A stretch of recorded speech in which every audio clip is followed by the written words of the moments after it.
Bonjour à tous. Le pape François a commencé sa tournée africaine.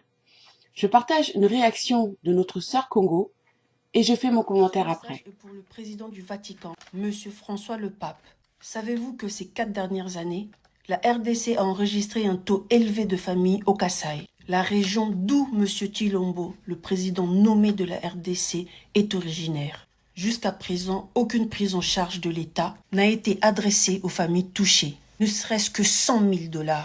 En RDC, nous avons enregistré encore des milliers de morts, du massacre et des viols à l'est du pays, au profit de la balkanisation et pour l'intérêt des Occidentaux et du Vatican. Les familles congolaises sont déportées et jusqu'à aujourd'hui, aucune prise en charge de l'État n'a été adressée aux survivants et aux familles des victimes. Ils vivent en RDC dans des camps de réfugiés dans leur propre pays et même pas 100 000 $ n'a été dressé pour leur cause. Des terribles inondations ont frappé la nation, traînant des centaines de morts. Les familles, jusqu'aujourd'hui, se retrouvent sans toit et vivent dans des rues avec des enfants de bas âge. Et jusqu'aujourd'hui, aucune aide de l'État, ne serait-ce que 100 000 $. En RDC, les malades ne sont pas pris en charge en urgence, sans payer une caution de 300 $, sachant que les Congolais vivent avec une moyenne de 1 $ par jour. Pour être transfusé, il faut un acompte de 150 $ par poche de sang et ramener 2 donneurs. Et jusqu'aujourd'hui, les familles ne reçoivent aucune aide de l'État, ne serait-ce que 100 000 $. Dans un pays où le taux d'incidence de la pauvreté est de 80% et le taux de chômage à 84%. Mais pour votre arrivée, Monsieur François le Pape, un podium de 1480 mètres carrés avec ascenseur et toilettes de luxe sera construit pour un coût d'environ 15 millions de $, sachant que 60% des Congolais n'utilisent même pas des toilettes turques pour leurs besoins physiologiques. Les travaux sur votre chemin aéroport-hôtel a entraîné des démolitions des commerces et des expropriations de terres pour pouvoir décorer l'environnement à votre goût, à votre hauteur. Le prix de tous ces travaux pour vous accueillir sont estimés à plus de 70 millions de $, sans compter les cadeaux que vous allez recevoir, l'or, diamants et j'en passe. Comme d'habitude, mes questions sont: pensez-vous que votre venue en RDC aide le peuple congolais? Pensez-vous que l'État congolais doit prioriser les dépenses de plus de 70 millions de $ pour votre séjour de 4 jours que la vie des Congolais? Aurez-vous fait la même chose au Vatican pour accueillir Fumu Kimbangu? Pensez-vous que vous êtes plus important que les enfants qui souffrent de famine au Kasaï?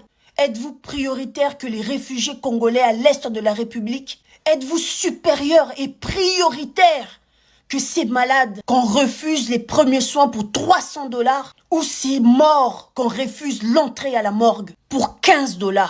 L'Église catholique porte un lourd fardeau des viols des sœurs africains au Vatican et de pédophilie des prêtres occidentaux en Afrique. Et voulez-vous toujours venir en RDC au détriment de souffrances, des pleurs et de la vie des Congolais? Bienvenue au Congo, Monsieur le Pape. Peuple congolais, nous ne sommes plus au temps de l'esclavagisation spirituelle du temps colonial. Considérez-vous comme des hommes dignes, respectables et respectés, et non pas comme des esclaves qui se préparent à accueillir leur maître. Boycottez la venue du pape. N'allez pas l'accueillir. N'assistez pas à ses discours ni à ses messes. Et si vous y allez, n'oubliez pas les tomates.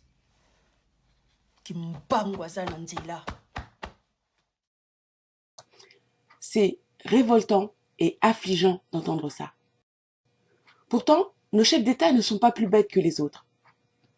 Mais comment expliquer cette indifférence de nos élites vis-à-vis des souffrances de leur peuple, si ce n'est par l'existence de ce complot babylonien contre les Bantous? Complot fomenté par les Européens, au contrôle désormais de cette spiritualité babylonienne dévoyée, avec la complicité de nos dirigeants, car nos dirigeants sont parfois des kamites sous déguisement, et même quand ils sont des vrais Bantous, ils sont membres de ces sociétés secrètes babyloniennes, si vous voyez ce que je veux dire.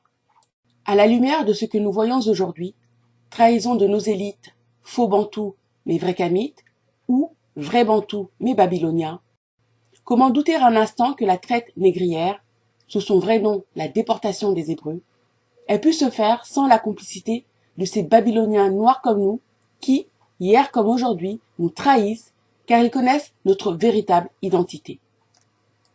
Celle de peuple élu de Tatanzambé qui nous a implantés en terre kamite après la sortie d'Égypte. Oui, des Noirs détestent d'autres Noirs. Et seule la Bible nous permet de connaître l'origine de cette haine. Nous devons adopter cette grille de lecture pour comprendre la plupart des conflits qui déchirent notre continent, comme les discriminations que subissent les Bantous somaliens ou encore la guerre territoriale pour les richesses qui oppose les Bantous du Congo et les dirigeants nilotiques, donc kamites, du Rwanda. Les Européens qui connaissent notre histoire mieux que nous-mêmes et qui savent donc que les Bantous ont un temps été les serviteurs des kamites ont toujours attisé ces tensions multimillénaires pour nous diviser et dominer sur nous.